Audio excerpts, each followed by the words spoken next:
Assalamualaikum warahmatullahi wabarakatuh. Waalaikumsalam warahmatullahi wabarakatuh. Baik, selamat pagi. Saya akan melanjutkan dulu menjelaskan sebelum nanti ada tugas kelompok yang harus Anda diskusikan ya. Ini partisipannya baru 18 ya, padahal saya mau menjelaskan. Itu tadi pembagian kelompok sudah saya sampaikan ke ketua kelas. Jadi itulah kelompoknya.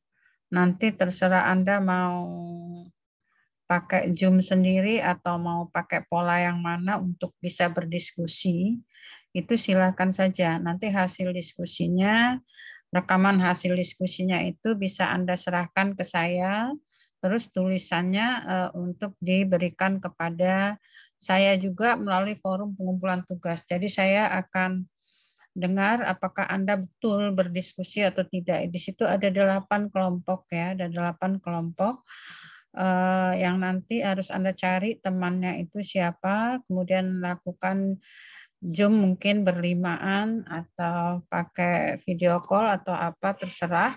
Nanti hasil itu direkam, kemudian itu diberikan kepada saya. Ya, materinya yang harus didiskusikan ialah materi hari ini. Ya, yaitu kita bicara soal perjanjian ya, perjanjian dan ajas serta muatan-muatan yang harus ada di dalam sebuah perjanjian.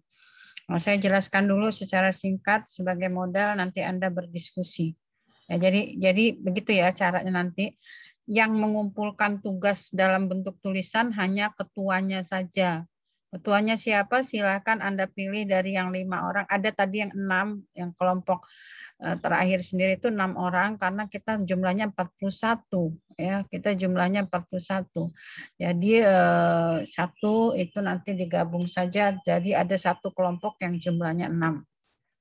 Nah, nanti Anda berdiskusi, Anda buat Anda pasti lebih canggih lah ya di dalam hal apa namanya pembuatan rekaman Anda berdiskusi itu gitu ya. Jadi silakan itu sebagai bukti bahwa Anda betul berdiskusi dan hasilnya itu nanti Anda kirimkan, ketua kelas saja yang mengirimkan lewat forum kelas ya, lewat forum kelas. Nah, kemudian nanti gambar diskusinya nanti juga bisa nanti saya buatkan rumahnya juga, saya buatkan kolom diskusinya ya. Nah, yang paling penting adalah cara mengerjakannya tentu saja sesuai dengan soal yang saya berikan. Anda menjawab dengan berurut, dengan bagus. Nanti jawaban dibuat oleh ketua kelompok yang mengumpulkan hanya ketua kelompok. Jadi yang terkumpul hanya ada 8. Sehingga saya mengoreksinya nanti per kelompok. Ya. Nah, lalu nanti ada yang untuk minggu depan, tugas minggu depan itu nanti ya, yang sekarang yang kita bahas yang sekarang dulu, kita akan bicara soal perjanjian. Saya jelaskan sepintas dulu ya supaya tidak bingung. Supaya Anda bisa memahami dulu maksudnya, maksud materinya, sehingga nanti Anda bisa langsung berdiskusi, ya memperdalamnya dengan cara berdiskusi. Nah, kita akan bicara bentuk perjanjian, kemudian klasifikasi perjanjian dan ajas-ajas hukum perjanjian. Nah, persoalan-persoalan yang harus didiskusikan ini nanti seputar ini, ya. Nah, kita lihat bentuk perjanjian ya, bahwa bentuk perjanjian itu dalam KUH Perdata jika tidak ada ketentuan harus dalam bentuk tertulis, maka bentuknya boleh dibuat secara tidak tertulis. Ya. Jadi pada umumnya bentuk perjanjian itu adalah tidak tertulis kecuali untuk perjanjian-perjanjian tertentu. Ya, perjanjian-perjanjian tertentu yang memang sudah ada ketentuannya harus dibuat secara tertulis. Nah, yang dibuat secara tertulis itu boleh dibuat perjanjian di bawah tangan. Yang namanya perjanjian di bawah tangan itu hanya ditandatangani oleh kedua belah pihak yang berjanji itu, yang membuat perjanjian itu. Ya, meskipun dari banyak perjanjian itu boleh dibuat secara lisan, tapi juga kebanyakan dalam praktek olah memilih secara tertulis. Nah, itu adalah untuk dijadikan sebagai alat bukti ketika ada persoalan. Ya, itu ya. Kemudian perjanjian bisa juga dibuat dengan akta notaris, ya. Bisa juga dibuat dengan akta notaris. Nah, ini lebih kuat lagi pembuktiannya. Nah, kalau ada pertanyaan mana lebih kuat, jangan lebih kuat. Yang ini pembuktiannya, yang di bawah tangan ini, pembuktiannya tergantung pada pengakuan para pihak terhadap tanda tangan yang dibuat itu. Apakah ada penolakan atau tidak terhadap tanda tangan yang mereka buat di situ. Jadi kekuatan pembuktiannya sampai segitu. Nah, kalau yang di akta notaris itu memiliki kekuatan bukti sempurna. Ya, kalau yang dibuat notaris ini ada legalisir dari notarisnya. Memiliki kekuatan bukti sempurna kecuali kalau bisa dibuktikan sebaliknya. Misalnya aktanya ternyata palsu atau aktanya ternyata tidak memenuhi persyaratan formal sebagai sebuah akta. Nah, itu harus dibuktikan dulu, baru nanti si akta itu tidak bisa lagi dikatakan memiliki alat bukti sempurna. Tapi sejauh itu tidak bisa dibuktikan, maka kekuatan pembuktian sebuah perjanjian yang dibuat oleh akta notaris atau dengan akta notaris itu memiliki kekuatan bukti sempurna. Nah, kalau perjanjian di bawah tangan itu memiliki kekuatan bukti tergantung kepada pengakuan daripada si para pihak tanda tangan yang ia buat. Ya. Nah, oleh karena itu, karena kepentingan pembuktian itulah, maka perjanjian itu ada yang dibuat secara tertulis. Ya, kita semua membuat perjanjian jual beli atau perjanjian sewa menyewa atau perjanjian apa yang seharusnya tidak harus dibuat secara tertulis, ternyata orang membuat secara tertulis. Nah, itu maksudnya adalah untuk kepentingan pembuktian. Ya. Lalu karena untuk kepentingan pembuktian, maka tergantung apakah dia di bawah tangan atau akta otentik. Ya, kalau akta di bawah tangan artinya hanya ditandatangani kedua belah pihak. Kekuatan pembuktiannya tergantung dari pengakuan kedua belah pihak yang memberikan tanda tangan itu. Kalau otentik itu sempurna sepanjang tidak bisa dibuktikan sebaliknya. Gitu. Ya, tapi kalau ada yang bisa membuktikan bahwa akta itu ternyata tidak benar gitu ya, atau palsu atau tidak memenuhi syarat formal. Nah, syarat formal akta kan ada di dalam undang-undang tentang notaris gitu. Apakah dia tidak memenuhi syarat formal sebagai sebuah akta notaris? Nah, itu bisa diajukan pembuktiannya. Nah, kalau terjadi seperti itu, maka harus dibuktikan dulu bahwa benar akta notaris itu palsu, bahwa benar akta notaris itu tidak memenuhi persyaratan formal. Seperti itu, ya.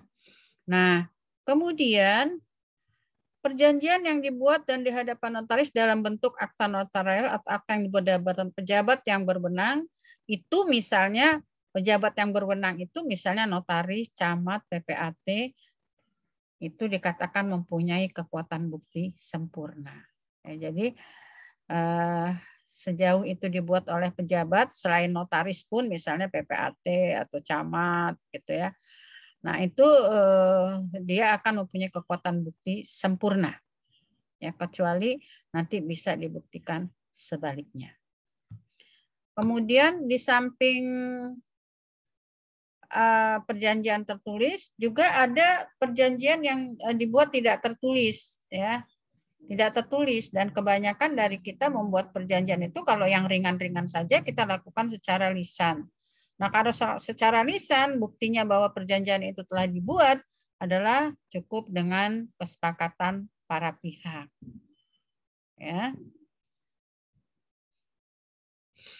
Nah, jadi sehingga bisa kita katakan bahwa fungsi kontrak secara yuridis memberikan kepastian hukum, ya, Jadi nggak bisa ngelak lagi kalau sudah hitam di atas putih. Jadi ada kepastian. Maka orang memilih bentuk tertulis.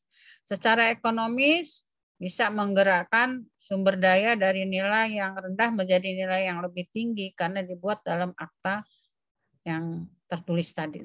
Dibuat dalam perjanjian yang tertulis. Ya, kalau tertulis itu kita sebut akta, ada akta di bawah tangan, ada akta yang dibuat di depan pejabat yang berwenang. Nah, pejabat tadi bisa notaris, bisa camat, bisa PPAT, dan perbedaan antara keduanya adalah kalau yang di bawah tangan itu tergantung bagi para pihak untuk membuktikan tanda tangannya tidak disangkal. Kalau yang di notaris itu sempurna, seperti itu, ya.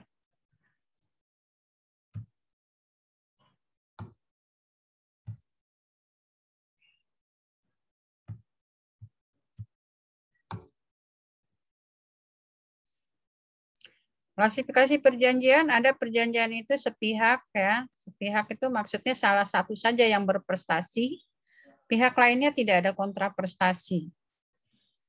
Ya. Dan ada perjanjian yang kedua-duanya harus berprestasi.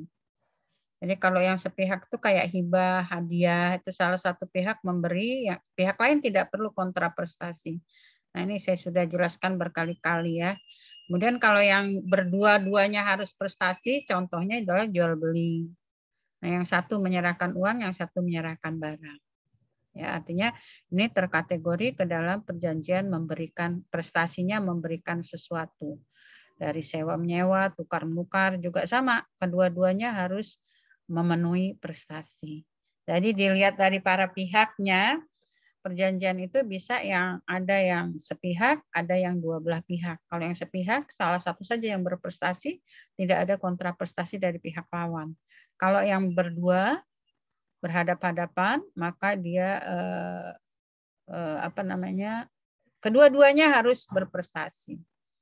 Nah, kemudian ada pembagian perjanjian, kalau dilihat dari namanya, ada perjanjian bernama, ya, atau sering disebut dengan perjanjian nominat. Ada perjanjian tidak bernama atau inominat. Yang bernama ini ya, jadi jangan sampai salah, ya. Yang bernama itu ialah perjanjian-perjanjian yang namanya sudah tercatat dan tertulis di dalam KUH Perdata. Silakan dicari, diidentifikasi perjanjian apa saja yang ada di dalam KUH Perdata itu yang memang sudah ada namanya. Ya, saya kasih contoh misalnya jual beli, sewa menyewa, tukar menukar, pinjam meminjam, hibah, ya, perjanjian pemberian kuasa. Nah, itu ada semua di dalam KUH Perdata. Kalau itu diatur dalam KUH Perdata, maka kita katakan dia sebagai perjanjian bernama. Tapi kalau dia tidak diatur secara khusus dalam perdata, seperti perjanjian kredit, mungkin nanti ada perjanjian leasing, mungkin nanti ada perjanjian lain-lain, ya, yang bertebaran di masyarakat, karena memang perjanjian itu silakan saja, siapa saja boleh membuat perjanjian apa saja. Yang penting dia tidak bertentangan dengan undang-undang, ketertiban umum, dan kesusilaan. Nah, oleh karena itu nanti kalau ada pertanyaan perjanjian bernama itu apa, jangan kau jawab karena punya nama. Apa perbedaan dengan yang tidak bernama? Karena yang satunya nggak punya nama, punya. Perjanjian kredit punya dia nama. Ya, perjanjian sewa guna usaha ada namanya. Tapi karena nama-nama itu dibuat sendiri oleh para pihak dan tidak diatur secara khusus dalam KUH Perdata, maka ia terkategori ke dalam perjanjian tidak bernama. Ya. Lalu kalau dia dilihat dari perjanjian obligator dan kebendaan ini, ada perjanjian obligator, yaitu perjanjian yang baru menciptakan hak dan kewajiban. Jadi begitu sepakat, itu baru menimbulkan hak dan kewajiban. Contoh jual beli. Ya, kalau dia sudah lihat barangnya, harganya sudah ditawarkan, kemudian dia setuju, oke, saya setuju, ini barangnya harganya sekian. Si penjual yes, oke. Gitu, saya pun setuju, misalnya ada dengan harga sekian, ini barangnya. Nah, ketika itu sudah ada persetujuan, maka perjanjian jual beli itu lahir. Ya, perjanjian jual beli itu lahir. Nah, itulah yang disebut dengan perjanjian obligator. Ya, yaitu perjanjian yang telah melahirkan hak dan kewajiban meskipun belum secara real untuk memindahkan apa yang menjadi kewajiban tadi. Tapi perjanjian itu sudah lahir. Tinggal lagi diiringi dengan kapan pembayaran, kapan penyerahan barang. Ya. Nah, kapan pembayaran dan kapan penyerahan barang itu juga termasuk dalam perjanjian jual beli yang bersifat kebendaan. Kalau yang bersifat obligator tadi baru menimbulkan hak dan kewajiban. Itu ya.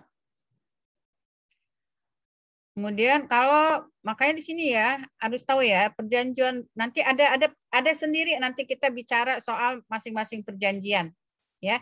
Jadi di sini Anda yang harus tahu yang namanya perjanjian obligator itu perjanjian yang pada tahap kesepakatan sudah dinyatakan lahir itu baru menimbulkan hak dan kewajiban. Gitu ya. Sedangkan penyerahan pelaksanaan kewajiban itu nanti berikutnya. Gitu. Jadi kalau perjanjian jual beli dikatakan kapan lahirnya itu adalah sejak para pihak setuju tentang objek. Nah, objek jual beli itu barang dan harga. Bukan cuma barangnya doang, tapi barang dan harga. Begitu ada kata sepakat tentang barang dan harga, maka disitulah lahir perjanjian jual beli. Ya, lahir perjanjian jual beli. Kemudian kalau sewa menyewa itu tujuannya bukan mengalihkan hak milik ya. Kalau jual beli tadi kan yang satu menyerahkan uang, yang satu menyerahkan barang, tujuannya adalah beralihnya hak milik. Jadi hak milik yang tadinya punya penjual beralih kepada pembeli kalau dia jual beli. Kalau dia sewa menyewa itu tujuannya bukan beralih hak, tapi dia bukan beralih hak milik ya, tapi dia mengalihkan kenikmatan atas barang sewa. Ya. Kenikmatan atas barang sewa.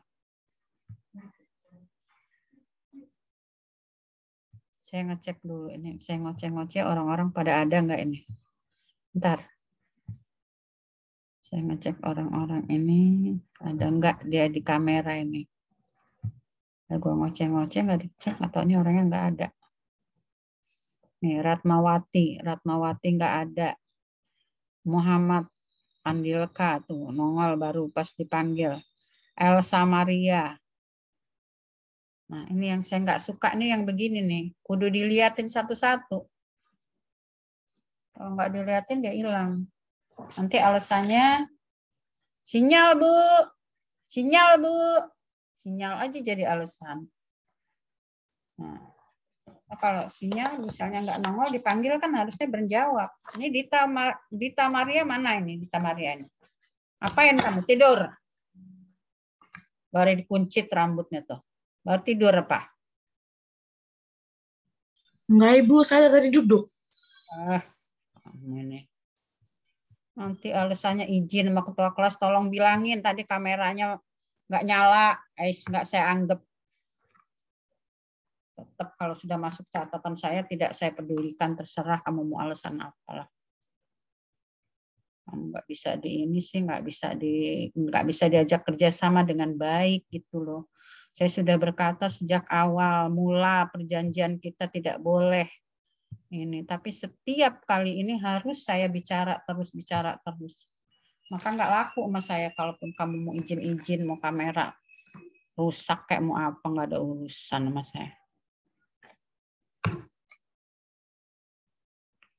Klasifikasi perjanjian yang bersifat konsensual dan real. Yaitu perjanjian konsensual terjadi baru dalam taraf menimbulkan hak dan kewajiban. Tadi ya. Jadi jual beli itu juga di samping perjanjian termasuk perjanjian obligator, dia juga termasuk perjanjian konsensual.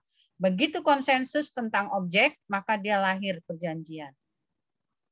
Gitu ya. Ini materinya ini tidak mudah ya. Maka tadi saya tadi niatnya cuma mau memberi tugas. Anda baca materi, saya kasih tugas. Gitu.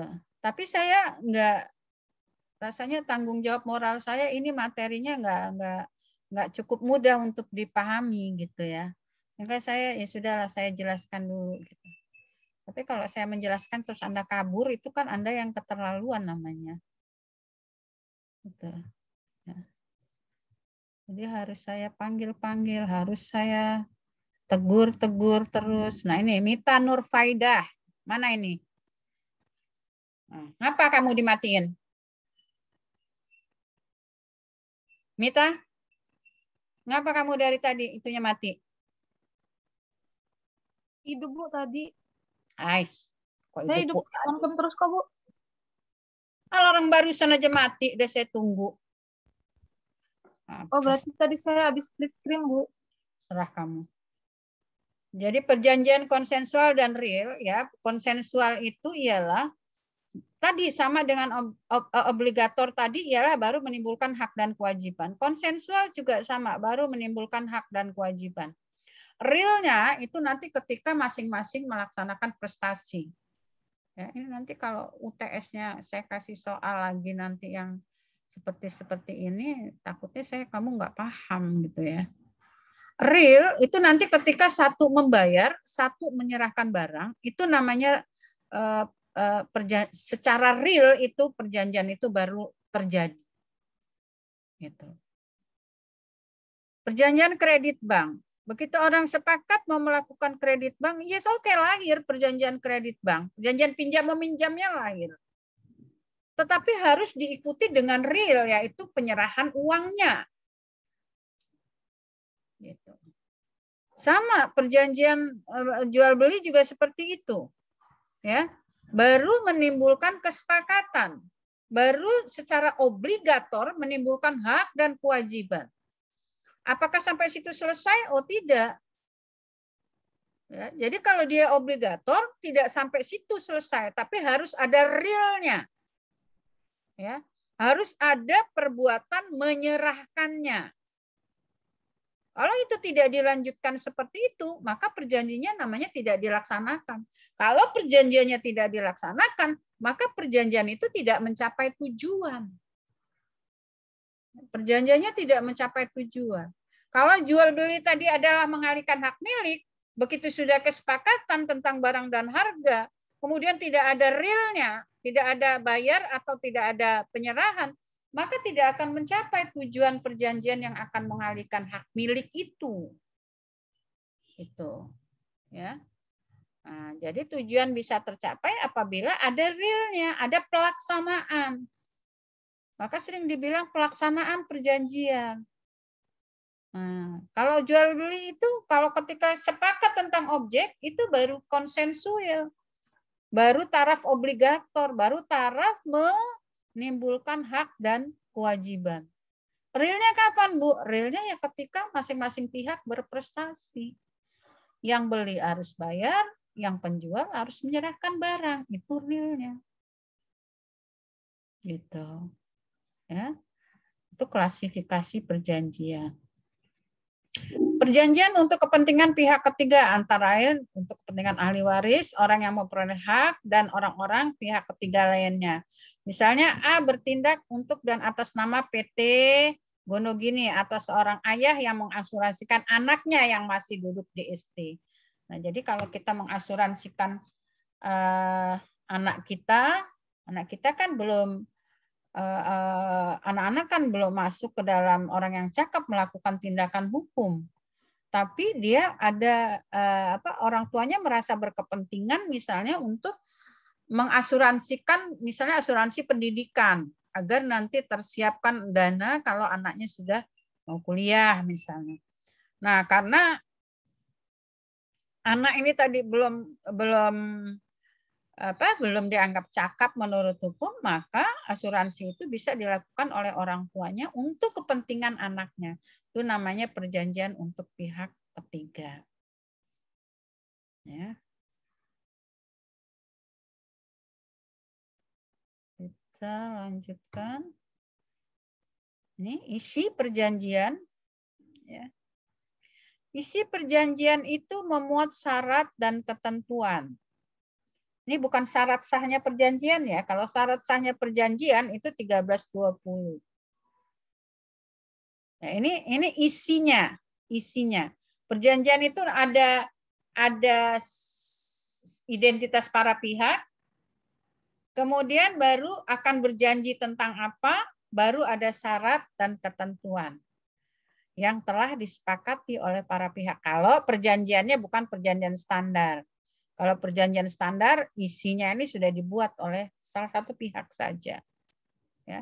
Nah, isi perjanjian ini harus dilihat ya, karena nanti kalau yang ngambil hukum perdata itu sering nggak mengerti antara penelitian tentang isi perjanjian dengan pelaksanaan perjanjian.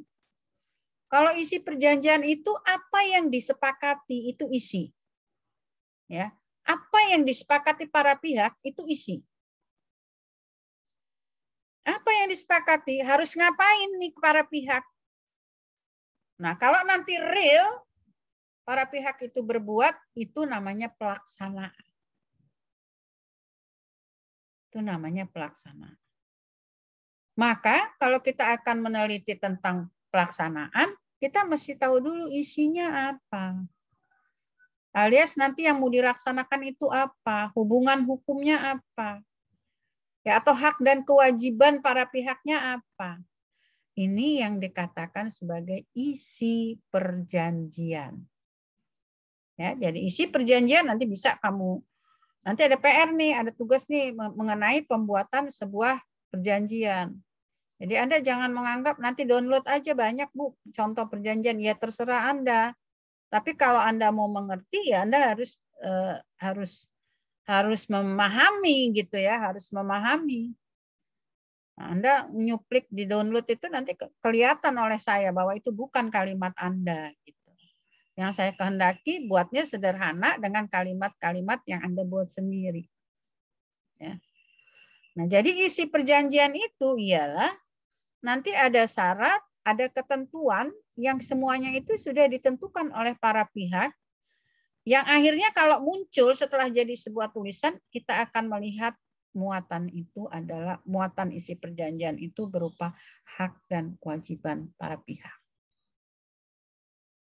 Ya. Ini sekarang nanti di sini syarat.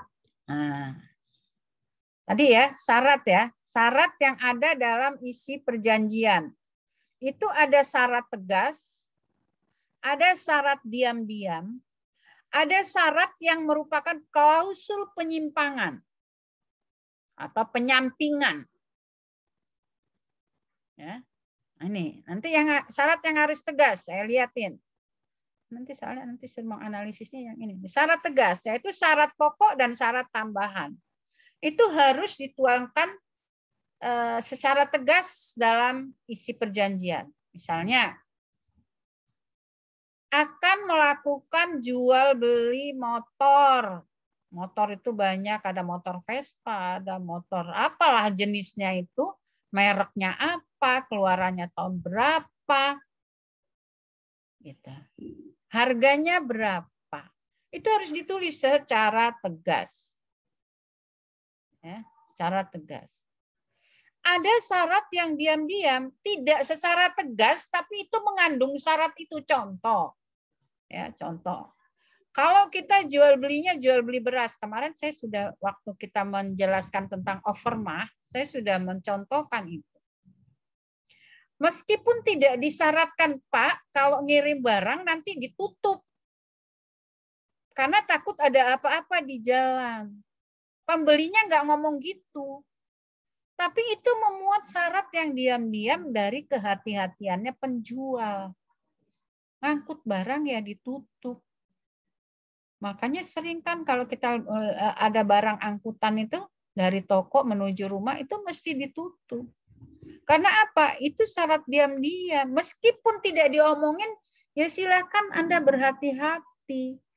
Bahwa perjanjian itu harus diikuti oleh syarat-syarat seperti itu. Kalau tidak bagaimana? Kalau tidak namanya tidak hati-hati.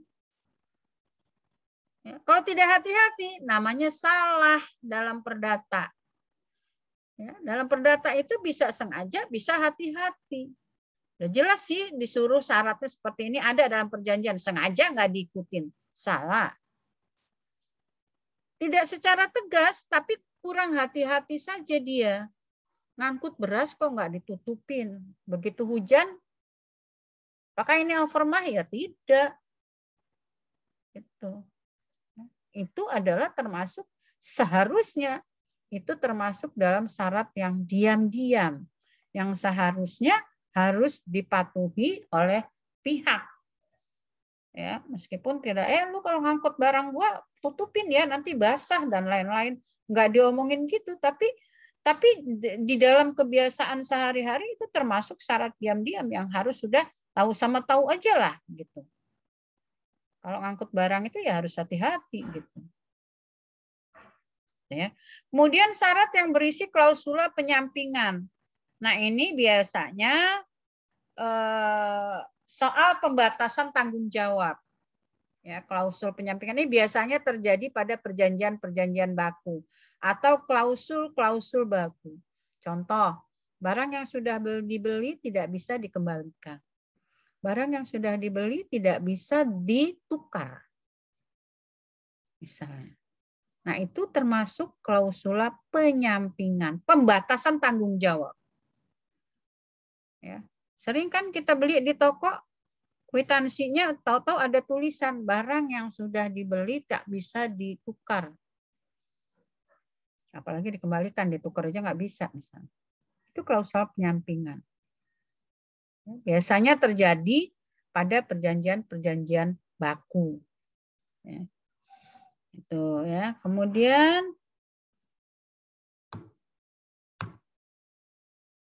nah, sampai situ dulu, sampai syarat perjanjian.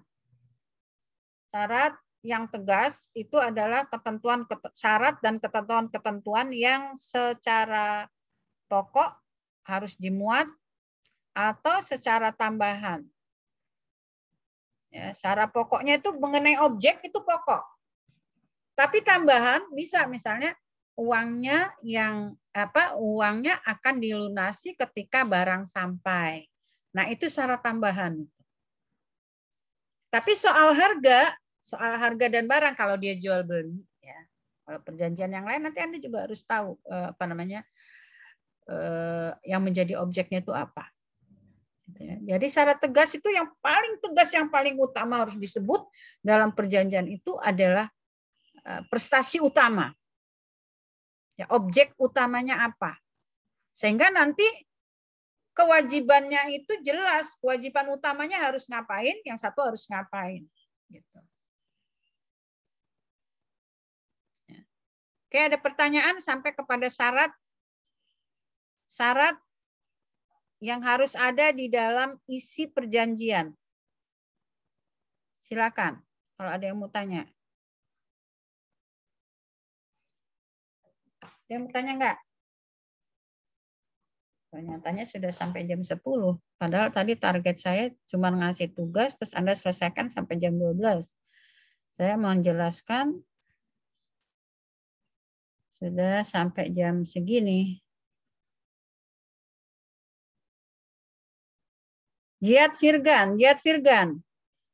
Kalau syarat yang diam-diam Anda bisa menjelaskan. Jian Firgan. Mana sih kamu nggak kelihatan? Jihad Firgian. Coba wajahnya coba agak nongol sih, nggak kelihatan, cuman kelihatan jidatnya doang. Coba di ini kan, nah kan bisa seperti itu. Apa syarat yang diam-diam itu apa? Maaf Bu. Apa yang maaf?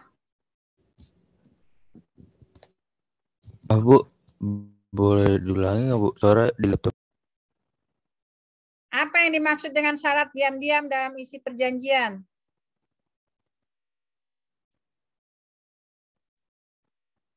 Nah, saya nggak yakin kalau Anda itu udah langsung paham 100% itu. Rahmawati, jelaskan. Kan? Cuma dengerin kuping. Baik, Bu. Syarat diam-diam itu syarat yang tidak secara tegas tertuang dalam perjanjian, tapi syaratnya itu bisa dipahami sama masing-masing pihaknya. Misalnya dalam pengiriman barang. Nah, barangnya itu berupa kaca. Nah, membawanya itu tidak hati-hati. Nah, walaupun syaratnya itu tidak ada secara tegas, seharusnya dalam mengirim barang tahu kalau misalnya barangnya nanti pecah gitu, Bu. Ya. Sekarang Amaldo, kalau syarat tegas sih sebetulnya syarat tentang apa? Syarat tegas, Ibu. Hmm. Itu syarat yang ini yang benar-benar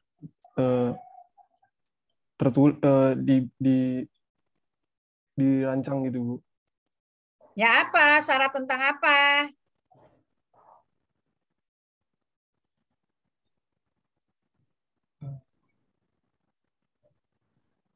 Yang tegas dirancang. Syarat yang bicara apa? Kalau syarat tegas itu Ada di perjanjian, Bu. nah, kan kamu kalau deket tak timpuk pakai kapur kamu kalau zaman dulu.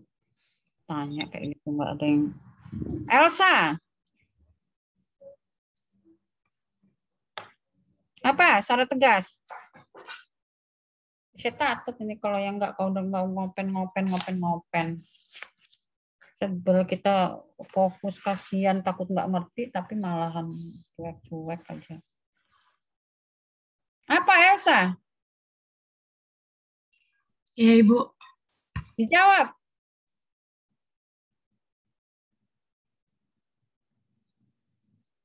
Syarat yang tegas itu syarat yang dituangkan secara tegas, Bu, dalam perjanjian.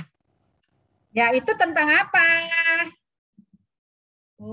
Mau jadi sarjana hukum syarat tegas ya yang tegas, yang tidak tegas ya yang tidak tegas. Masa gitu jawabnya? Barusan udah sampai capek saya ngomongnya. Memuat apa syarat tegas itu? Nah inilah. Gua nggak jamin kalau kamu orang tuh pinter semua. Baru aja ngomong baru selesai, belum aja meninggalkan ruangan sayanya. Udah nggak tahu kamu. Mana sih? Bu Sandro. Naufal. Do. Iya, Bu. Ya udah dijawab kok malah jadi ngilang. Syarat yang tegas itu syarat pokok dan syarat tambahan, Bu. Ya apa? Syarat pokok itu tentang apa? Syarat yang harus ada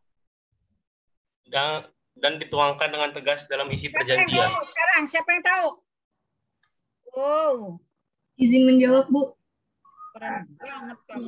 Makanya nanti diskusi saya akan lihat, saya akan tanya satu-satu. Nilainya akan menentukan pada saat lisan. Tertulis nggak usah dilihat itu. Ngapain tertulis ngepek-ngepek di sana? Siapa itu yang mau nulis, yang mau jawab? Saya Bu Anissa Reswari, izin mencoba menjawab, Bu. Ya, jawab. Syarat tegas adalah isi dari perjanjian itu sendiri, Bu. Ya apa? Tentang apa?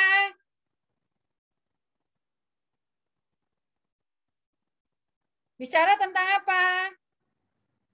Berbicara tentang hak dan kewajiban pihak-pihak yang terlibat dalam perjanjian. Yang bisa siapa lagi? Goblok semua satu kelas kok tolol kabeh piye sih? Baru aja diomongin. Silakan. Jadi untuk syarat yang tegas itu kan merupakan syarat yang ada dalam isi perjanjian, dia berkenaan dengan prestasi utama. Nggak kedengar.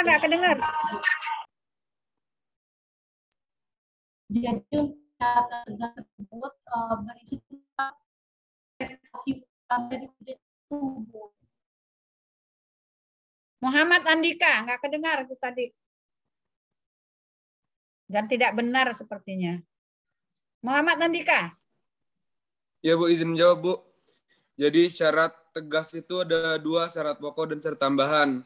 Contohnya syarat tegas yang pokok itu misalnya kita membeli barang, jadi kita harus membayarnya. Sedangkan yang syarat dari kan ada pokok ada tambahan. Yang tambahan itu misalnya kita tidak membelinya, tapi kalau kita memecahkannya kita harus membayarnya Bu. Nah, itu masalah penyampingan. Saya ulangi lagi ya, dan saya ingatkan saya akan ujiannya lisan. Ya, nah biar saya tahu siapa yang benar-benar bisa, siapa yang memang cuma melongo aja. Saya ulangin lagi. Bahwa dalam sebuah perjanjian itu ada yang namanya isi perjanjian. Isi itu ada yang dipenuhi oleh syarat tegas, bisa jadi dia syarat diam-diam, bisa dia jadi syarat penyampingan. Yang syarat tegas itu selalu bicara soal objek perjanjian. Nah, kurang gimana lagi gua ngejelasinnya. Apa Bu objek perjanjian? Tergantung perjanjiannya apa. Kalau perjanjiannya jual beli, maka objeknya ialah harga dan barang. Maka yang harus ditulis secara tegas ialah berapa harga, apa barangnya. Itu kalau jual beli. Kalau perjanjian yang lain, ya Anda harus tahu objeknya. Maka saya katakan tadi, nanti kita akan mempelajari masing-masing perjanjian itu satu persatu. Sehingga kita tahu apa objeknya dan tujuan daripada masing-masing perjanjian. Pentingnya kita mengetahui isi perjanjian ini ialah agar kita bisa tahu nanti apa yang harus dilaksanakan oleh para pihak. Prestasinya tuh apa? Gitu. Ya. Jadi kita bisa membedakan antara isi dengan pelaksanaan.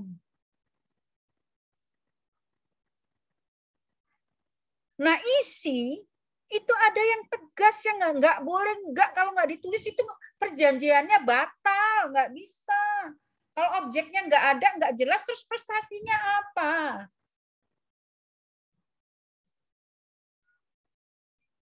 Maka isi perjanjian yang berisi syarat tegas itu ialah bicara soal objek perjanjian. Ya, yang kalau itu tidak dituangkan maka perjanjiannya nitah atau batal demi hukum. Nah, mesti gimana gue coba? Ini gara-gara kamu tadi banyak yang hilang itu, maka saya jadi emosi. Begitu ditestis ternyata memang nggak pinter gitu loh, hilang aja gawenya. Oh, orang udah saya bilang, saya ngajar ini saking saja daripada nanti ada yang nggak paham, kasihan loh. Ini basic loh, kalau sampai nggak tahu, lu mau ngambil hukum pidana, mau ngambil hukum apa, lu jadi sarjana hukum, nggak ada yang lu ngomong lu sarjana hukum pidana, nggak ada. Gitu. Yang ada kalau kau berhadapan dengan masalah, kau harus tahu. Masalah-masalah hukum itu termasuk hukum perdata, dan untuk hukum perdata ini basic banget gitu. Jadi jangan nganggap sepele, ya iya enggak kuliah. Gua mah kalau suruh nggak ngajar mana seneng. Kasih aja tugas beres. Banyak sih orang yang ngomong, mahasiswa yang ngomong, dosen ngomong. Kalau dosennya nggak masuk tuh mahasiswanya malah seneng kok, bikin rajin-rajin amat. Tapi saya punya moral. Pertanggungjawaban saya ke Tuhan juga nanti akan ditanya, lu jadi dosen apa gawe lu? Gitu. Itu pertanggungjawabannya nggak main-main. Maka bukan cuma sekedar enak di dunia, gue enak-enak. Suruh ngajar online nggak pernah masuk. Dibiarin aja, kasih tugas, sementara katanya menyenangkan orang lain, menyenangkan tapi sesat. Gitu. Dan yang akan diminta pertanggungjawabannya itu saya nanti. Sebagai dosen, sebagai pendidik. Lu suruh jadi dosen, antara lain ialah suruh ngajar. Dibayar, digaji, dikasih serdos, dikasih tunjangan-tunjangan lain. Lah suruh ngajar nggak pernah masuk, ngasih tugas doang. Ya enak di saya, nggak enak di kamu orang sebetulnya. Kalau seperti itu. Gitu. Sama orang bayar, UKT. Nggak dapat apa-apa, cuma kasih tugas doang, uplak sendiri. Begitu ujian, kompre nyangok, nggak bisa jawab. Nah, kenapa? Karena ya ini kebiasaan tidak peduli gitu loh. Emang jelek banget sistem kayak gini. Sistem kelas juga kalau yang enggak ini, tapi minimal kalau sistem kelas itu kelihatan sama saya. Lu main-main apa lu serius loh ngikutin kuliah. Nah kalau seperti ini gue kutungin satu-satu. Ada nggak dia di kamera? Kalau enggak dia paling-paling dia lagi tidur. Nah. Ternyata bener lah. Kalau ditanya juga ternyata ya ini buktinya kamu dengar sendiri kan. Hasilnya seperti ini. Kalau saya jadi dosen kayak gini sedih, emosi, pengennya jadi marah. Kalau Anda udah serius, nggak bisa, itu takdirmu memang udah nggak bisa. Tapi kamu kurang upaya. Gitu. Suruh dengerin aja nggak mau, suruh tanya kagak mau, suruh ditanya kagak bisa. Terus maunya apa? Pikir aja sendiri. Waras apa enggak? Kalau waras pasti pengen yang baik, nggak pengen yang santai-santai, geboy, nggak dapet apa-apa. Ya. Jadi saya katakan sekali lagi, dalam suatu naskah perjanjian, kalau dia dibuat secara tertulis, tadi kan saya sudah katakan, perjanjian itu tidak harus tertulis, kecuali yang wajib dibuat secara tertulis. Yang wajib dibuat secara tertulis itu apa saja, Bu? Misalnya hibah, perjanjian kuasa, itu harus dibuat secara tertulis. Selebihnya boleh tidak tertulis. Tapi mengapa orang membuat secara tertulis? Karena orang butuh untuk dijadikan sebagai alat bukti. Lalu apa saja yang harus dimuat kalau perjanjian itu tertulis? Yang paling penting dan utama setelah identitas itu adalah isi perjanjian. Hati-hati dalam rangka kita menulis isi perjanjian. Apa saja yang dimuat di sana? Oh ini ada 3 kelompoknya.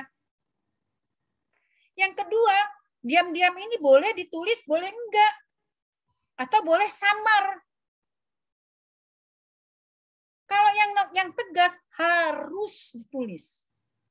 Karena itu menyangkut objek perjanjian. Kamu tahu syarat 1320? Kalau syarat objek tidak dipenuhi, maka perjanjiannya batal demi hukum. Dianggap tidak pernah ada perjanjian. Nitah. Kalau nanti syaratnya tentang subjek, orangnya yang nggak cakap, atau kesepakatannya cacat, itu dapat dibatalkan. Ini hal-hal yang nomor 1 harus dikuasai ketika Anda lulus perikatan. Itu nggak boleh nggak tahu. Maunya dapat nilai A tapi melongo. Kalau ditanya nggak tahu, suruh tanya kagak mau. Bingung kan jadinya. Nah ini jangan nggak tahu lagi ya. Syarat pokok itu ialah syarat yang bicara soal objek. Nah, terkait dengan objek itu nanti muncul hak dan kewajiban pokok. Kalau dalam jual beli hak dan kewajiban pokoknya apa? Yang satu bayar, yang satu menyerahkan barang yang tadi, yang jadi objek tadi. Itu. Ini saya jadi emosinya karena baru aja selesai dijelaskan, suruh tanya nggak mau tanya. Kalau nggak jelas itu kan tanya, bukan diam. Mungkin saya yang menjelaskannya nggak jelas gitu, atau terlalu cepat. Nah, ternyata disuruh tanya, di rentang waktu suruh tanya nggak mau tanya. Ditanya di teskis berapa orang tuh tadi? Dia yang jawab secara tegas ya, syarat yang ditulis secara tegas. Itu mah nggak usah kuliah di Fakultas Hukum. Capek-capek amat ngambil 1 semester hukum perikatan. Nah, untuk syarat yang diam-diam, itu tidak secara tegas tertuang dalam isi perjanjian atau penulisannya secara samar atau tidak eksplisit tapi implisit mengikuti yang pokok tadi. Tadi saya sudah kasih contoh. Kalau jual beli yang satu bayar, yang satu nanti menyerahkan barang. Dalam rangka menyerahkan barang, Kan bisa secara samar, pokoknya diterima barang di tempat kediaman pembeli. Tapi bagaimana proses barang dari tempat penjual kepada pembeli nggak secara tegas di situ dibuat. Tapi ya tahulah, kalau ngangkat barang tadi misalnya kaca harus diikat-ikat. Itu syarat diam-diam itu. Kalau beras harus ditutup. Ya. Syarat diam-diam. Syarat penyampingan. Boleh ada, boleh enggak. Juga. Yang mana syarat penyampingan? Syarat penyampingan itu sifatnya membatasi tanggung jawab pihak. Nah. Kalau dalam jual beli, misalnya akan membatasi tanggung jawab penjual, barang yang sudah dibeli tidak bisa dikembalikan kembali. Itu namanya syarat penyampingan. Obat yang sudah ditebus tidak bisa dikembalikan, tidak bisa ditukar. Dia nggak mau tanggung jawab tentang barang yang sudah dibeli. Maka sering ditanya, sering dibacain lagi satu-satu. Obatnya yang diambil ini ya Bu, A, B, C, D. Ya benar apa enggak? Ya. Kalau sudah iya, ya sudah. Dia punya di kwitansinya itu barang yang sudah dibeli atau di atas kacanya itu barang yang sudah diambil tidak bisa ditukar kembali. Gitu.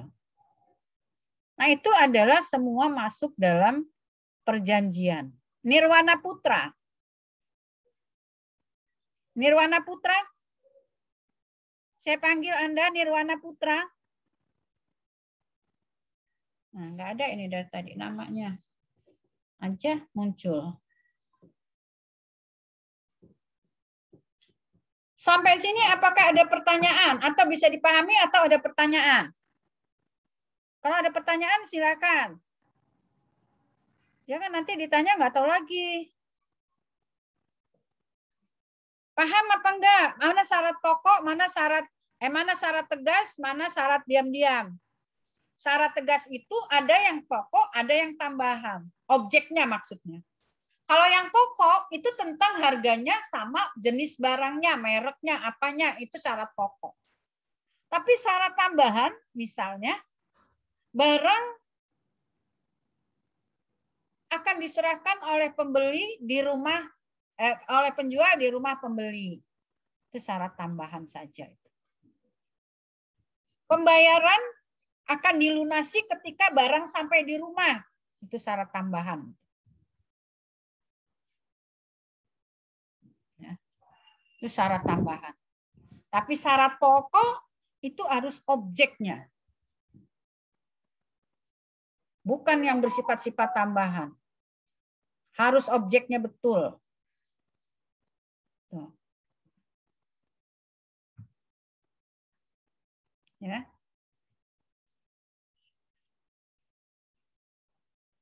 Nirwana Putra Soleh ini tidak ada. Listiana Damawanti keluar masuk.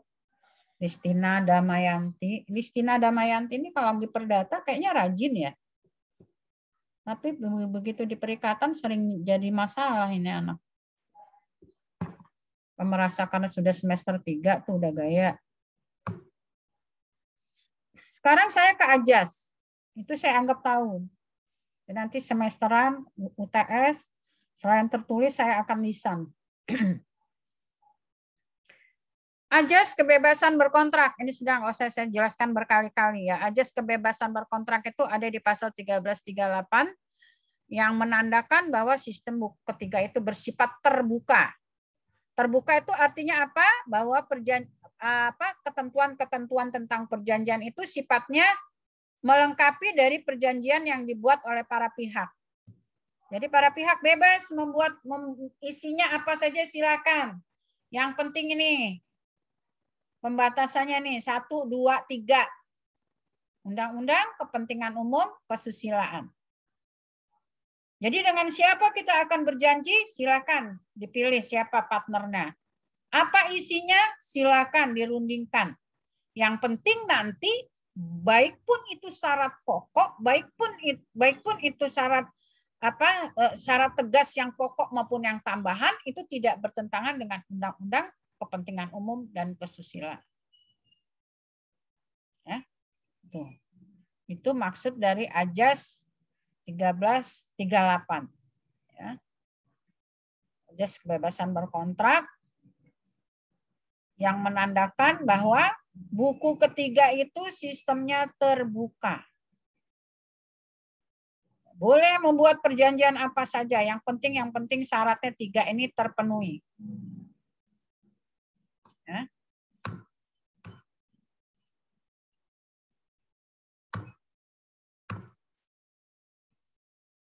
Ajas pelengkap, opsional. Ya. Karena tadi ada kebebasan berkontrak, orang boleh membuat isinya apa saja, yang penting tadi tidak bertentangan dengan yang 3 hal tadi, maka ketentuan-ketentuan perjanjian yang ada dalam buku ketiga itu sifatnya adalah opsional. Mau dipakai, boleh. Mau disimpangin, enggak apa-apa. Yang penting penyimpangannya itu masih sejalan dengan ketentuan yang ada di dalam perjanjian. Itu yang dimaksud dengan ajas pelengkap. Ya. Ini sejalan dengan sistem terbuka buku ketiga tadi. Jadi semua hal yang ada di dalam buku ketiga itu sifatnya melengkapi apa yang disepakati oleh para pihak. Cuman memang apa yang disepakati itu tidak boleh bertentangan dengan ketentuan itu. Secara spesifik mengatur boleh, tapi menyimpang tidak boleh.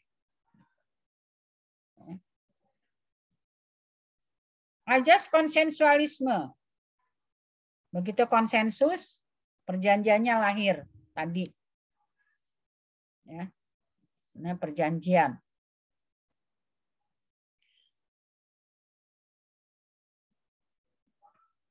Adanya ajas konsensualisme ini menyebabkan bahwa perjanjian itu bisa dibuat secara lisan saja.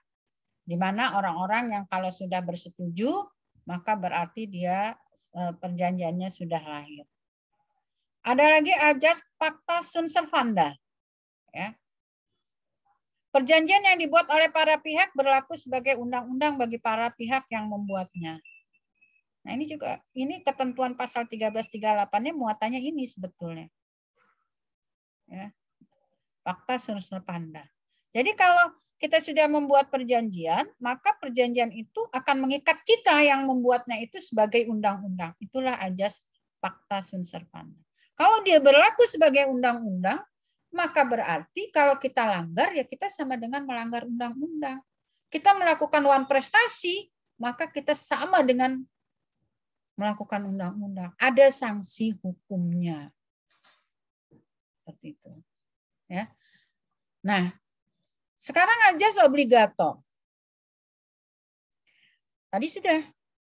Perjanjian yang dibuat oleh para pihak baru dalam tahap menimbulkan hak dan kewajiban. Itu ajas obligator. Jadi kalau baru timbul hak dan kewajiban, perlu ada realnya. Itu namanya ajas obligator. Bisa juga disebut ajas kesepakatan. Baru menimbulkan hak dan kewajiban.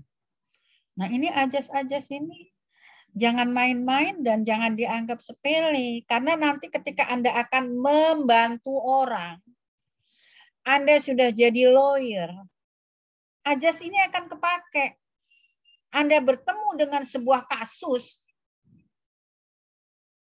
membantu orang, yang dibantu itu benar apa salah, selain daripada ketentuan yang ada dalam undang-undang, ajas-ajas ini nanti akan bisa atau akan dicari oleh Anda untuk melakukan pembelaan terhadap klien yang Anda bantu.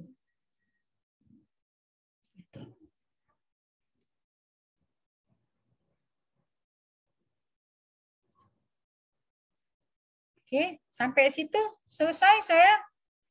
Udah menjelaskan ajas-ajas. Selesai. Ada pertanyaan? Ada pertanyaan, Bu, silakan.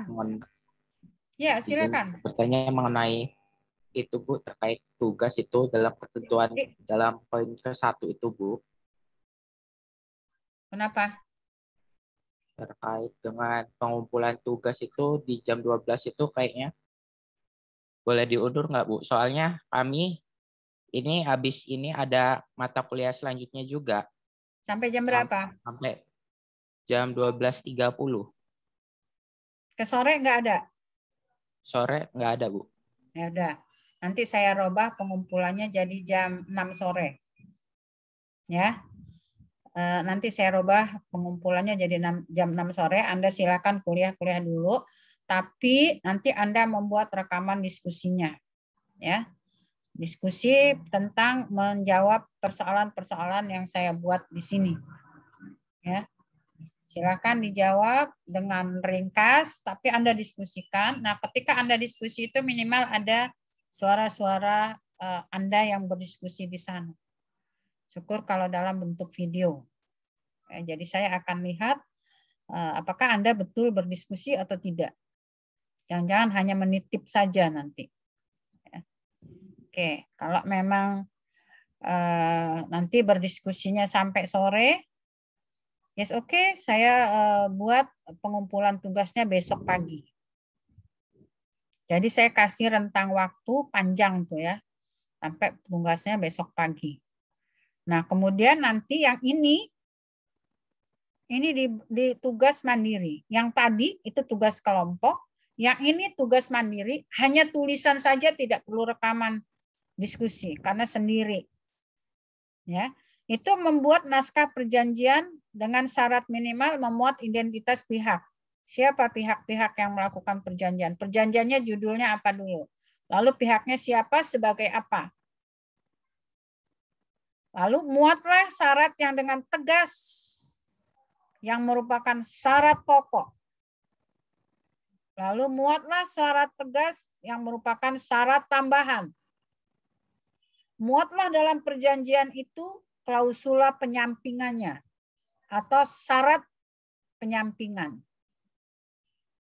Kalau yang ini dikumpulnya minggu depan dan boleh di-print dan tidak boleh sama. Tawan ada yang sama di dis dua-duanya atau tiga-tiganya atau empat-empatnya. Ya, ini ngumpulinnya minggu depan yang ini. Yang itu, yang ini, yang ini nanti silakan dikumpulkannya besok pagi. Jadi siang ini saya kasih kesempatan Anda untuk berdiskusi. Ya, berdiskusi, mempersiapkan jawabannya, mempersiapkan rekaman hasil diskusinya, baru nanti diserahkan ke saya. Besok pagi saya buka, saya buatkan dulu untuk melaporkan hasil pekerjaannya dan rekaman diskusinya. Oke, ada pertanyaan lagi? Ada pertanyaan lain? Kalau tidak ada, saya sudahi sampai di sini. Sudah jam 10. Bu, izin bertanya, Bu. Ya. Untuk durasinya ada minimal ketentuan waktunya nggak, Bu? Enggak. Silakan saja berdiskusi. Yang penting itu berdiskusinya berdiskusi sungguhan ya. Berdiskusi sungguhan. Saya mau lihat satu grup itu enggak orangnya itu bukan gitu. Yang berdiskusi itu bukan. Makanya kalau bisa buat saja dalam bentuk video. Ya. Apalagi yang mau ditanya? Jadi nanti nggak ada yang WA lagi. Ada yang mau tanya lagi?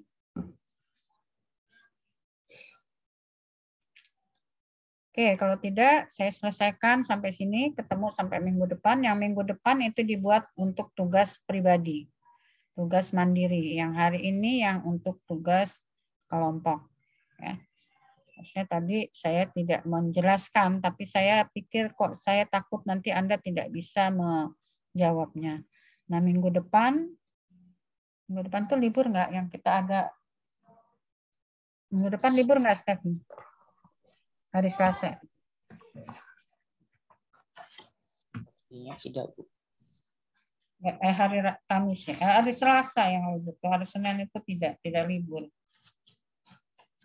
Kalau nggak salah hari Selasa. Nah ya, jadi Senin tidak libur. Jadi Senin tidak libur. Kalau ini itu sudah jadwal UAS ya, minggu ke-8. UTS.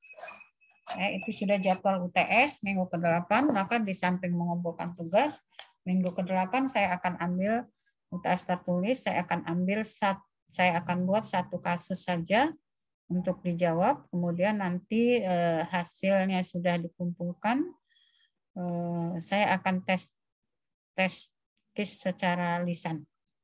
Ya. Biar saya nggak salah ya menilai Anda. Kasihan nanti kalau yang beneran pinter dengan yang nggak pinter-pinter amat, nilainya bisa sama atau malah kan ketuker. Gitu ya, ketuker antara yang memang menguasai dengan yang nggak ngerti apa-apa gitu. Nah, disitulah kita butuh penerapan ajas keadilan itu. Saya pikir itu saya sudahi sampai di sini. Wassalamualaikum warahmatullahi wabarakatuh. Nah, fotonya diambil dulu, Stephen.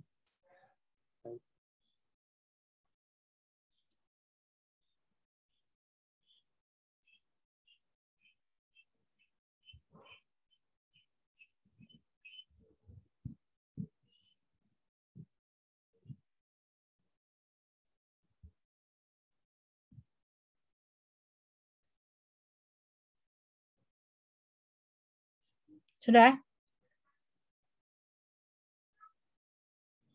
Sudah, Bu. Sudah. Sekian, terima kasih. Selamat siang. Selamat siang, Bu.